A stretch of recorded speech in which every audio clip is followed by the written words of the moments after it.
Coconut rice కోసం 3 గ్లాసుల బాసుమతి బియ్యాన్ని కడిగి నానబెట్టుకుందాం. 2 కొబ్బరికాయలు తురుముకొని చిక్కటి కొబ్బరి పాలు తీసుకుని పక్కన పెట్టుకోవాలి.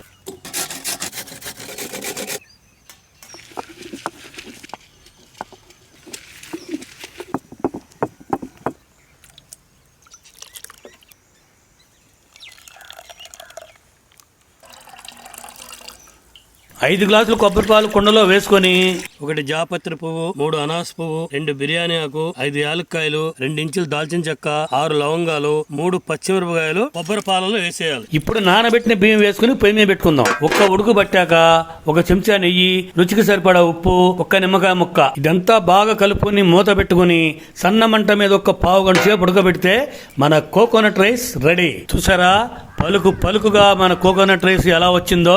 దీంట్లోకి చికెన్ కానీ మటన్ కానీ ఏదైనా సరే సూపర్ టేస్ట్గా ఉంటుంది. ట్రై చేసి ఎలా వచ్చిందో కామెంట్ సెక్షన్లో చెప్పండి.